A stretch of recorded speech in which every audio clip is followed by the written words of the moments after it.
YouTube, welcome to Rydeus-The channel. Our channel is about simplifying success so the average individual can implement these principles, put it to use and craft their own version of success in their lives. The approach that we take is we ask persons to give us questions and we attempt to answer these questions in our YouTube videos. So the question that we would look at today is, if success is so simple, why are there so many miserable failures? Let me correct that on two counts. First of all, we're not saying that success is simple. Everybody's vision of success would be different. People would be trying to succeed at different things, and therein would lie different challenges. Everybody's vision of success is different. Everybody's journey would be different. We're attempting on the channel to simplify success principles. So you would see that it's not a mystery. There are certain principles that you could simplify and put them to use in your own journey, in your own practice. So success is not necessarily simple. And the second thing is, why are there so many miserable failures? We would not necessarily subscribe to the term miserable failures because that's labeling individuals. And that's not what we are about, labeling individuals. We would perhaps agree that a lot of people are miserable, which would be describing states that they're experiencing. So we would agree that a lot of people are miserable, notwithstanding success may be very doable. And to answer that question, I want to go to the whiteboard. I want to go to my writing board here and look at a basic model for managing personal change. And when we're talking about success, we're talking about whatever you're attempting to achieve.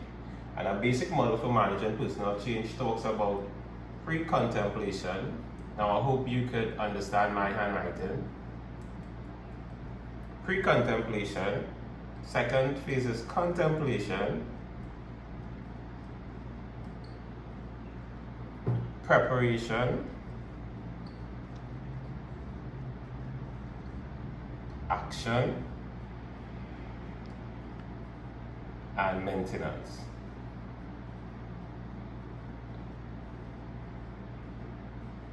So this is a basic model. It has 6 phases. On the board here, I have 5 of them.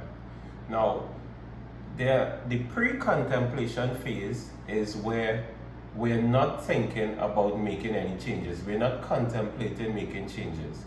Things may not be going our way. We may be dissatisfied with what is going on in our lives, and we would do nothing about it. We're not thinking about doing anything about it. Actually, it's characterized by what is called unconscious inefficiency. Unconscious inefficiency.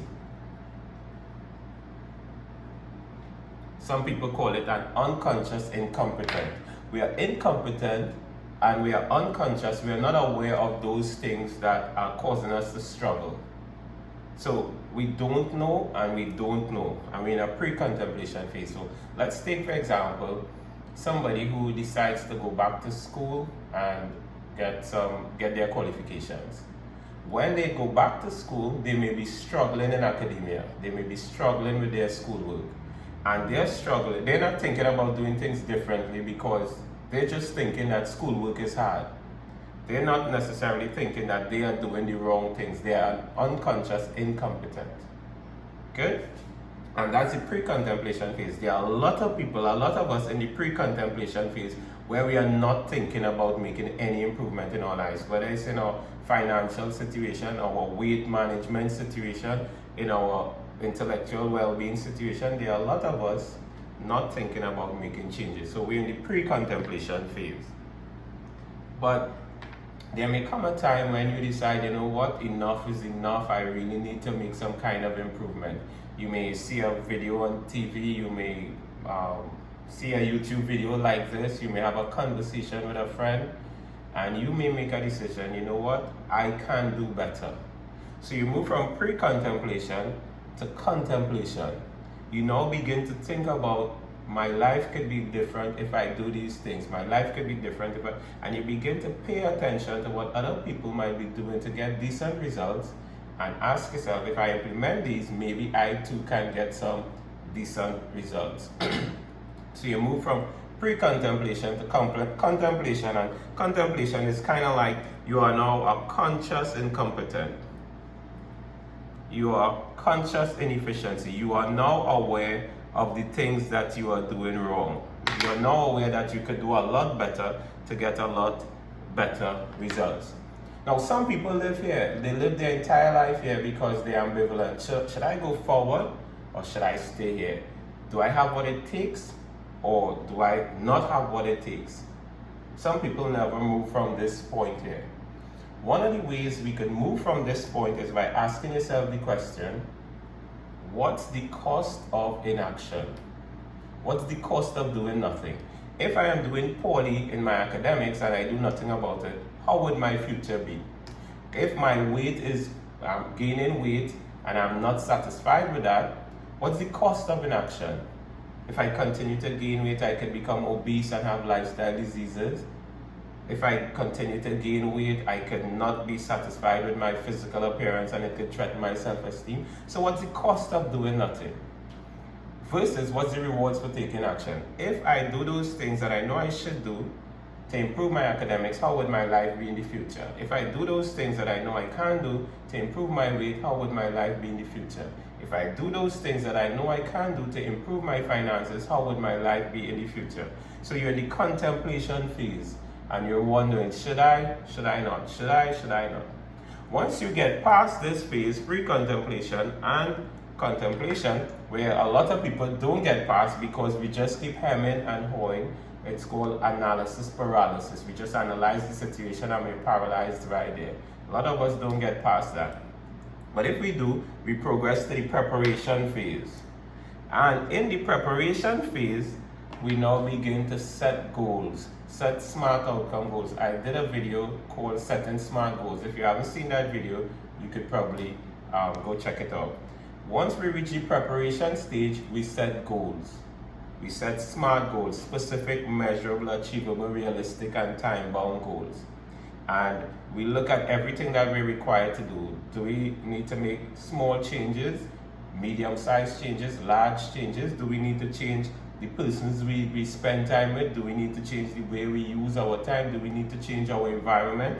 Within the preparation phase, we look at all those things that would cause us to succeed. Remember, we talked about their basic requirements for success, and we talk about the material requirement, the knowledge, skills, ability requirement, the behavioral requirement. Within the preparation phase, we talk about these things. If you haven't seen my video on basic requirements for success, I suggest that you take a look. Now, once you set your goals, you can now progress to the action phase. And the action phase is where the miracle happens. Because action is what produces results. Action is the only thing that produces results. If we don't take action, we don't get a result. So we can move from pre-contemplation to contemplation to preparation, have the best set of goals. But if we don't take action, we're not going to get the results that we're after. Once we take action and we begin to get favorable results, we must maintain the action that we're taking. Those things that we're doing that are producing the results that we're after, we must maintain doing those things. And that's the maintenance phase. As long as we continue to maintain those kinds of actions, we're going to continue to get better and improve results. We're going to continue to get better and better results. But if we discontinue, then we enter the phase called relapse. And once we relapse, we actually regress, we backpedal, we, using a big word, we recidivate, which means we slip into a previously undesirable state by engaging in previously undesirable behaviors. So what we were doing here, we begin to do it here, and we're not continuing to progress because we're not doing those things that cause progress. It's called relapse. Now, the thing about relapse, it could happen here. So we made a decision here that we're going to contemplate making changes, but we never got past that. So relapse could actually happen here. We We began preparing, we set goals, we do all these nice things, but we never took any action, so relapse happened here. We begin taking action, we begin getting some level of progress, and for some reason, we relapse here. We stopped, we didn't maintain.